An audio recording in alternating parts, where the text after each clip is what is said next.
We hear people in the streets of Australia glorifying the idea of jihad. Now, I've heard some Muslims say this refers to the internal spiritual struggle to be holy, which is something Christians and Muslims would, at least in the broad, identify with. But others see it as a violent waging of war against non-Muslims. How do we understand jihad? If you pick up a collection of hadiths, these are traditions of Muhammad, there are a number of books of covering different topics, a book on marriage, a book on this and that. There'll be a book on warfare. And the book on warfare is always called the Book of Jihad. In Islamic jurisprudence, jihad as a technical term refers to warfare against unbelievers to advance the cause of Islam. That's an age-old fact. It's the reality. The problem for Islam in the world, in the modern world today, is that to have a faith that regards fighting as a fundamental precept of the religion is obviously hugely problematic. It makes your position insecure. It makes you a threat. It's difficult. And there's the cognitive dissonance of how to live in the world with that. So one of the responses to that is to say, oh no, jihad is not that.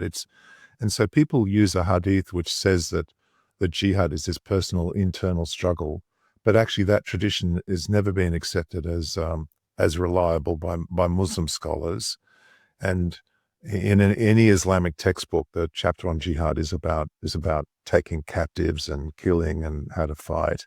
So it's a misrepresentation of Islam. I think Hamas is not under the illusion that jihad is just an internal personal struggle. It understands only too well that it's a battle against infidels. So this is a great deception. It's like the term religion of peace that was just never used of Islam until the 20th century.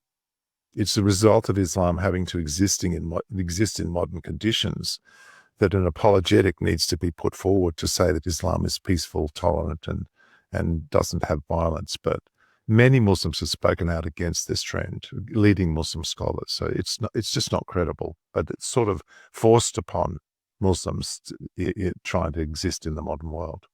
Yeah, and again, it's undergirded by a wider theology. It's not just the word. But if Islam is law to be enforced, then traditionally Islam says you can use all the apparatus of government to enforce it. You can use the police to enforce it. You can use the army to enforce it. Correct. You can use force legitimately. The only debate in the Muslim communities, it's not a debate about whether you can use force or not.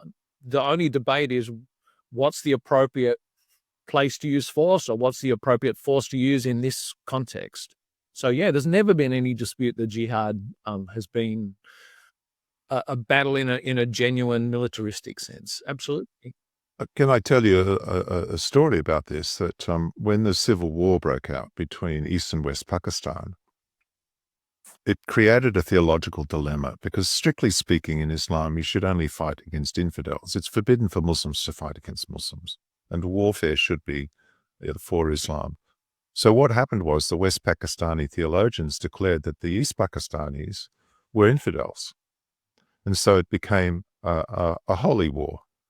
And then you can kill the infidels and rape them as well. And hundreds of thousands of women in East Pakistan, now Bangladesh, were raped. It was very traumatic. But it's an example of the dilemma of a nation that wants to go to war and has this religious demand that war should be to advance Islam. And that created huge trauma for the Bangladeshis. And it was a tragic episode, but an example of how the power of Islam to shape the national consciousness and awareness around violence.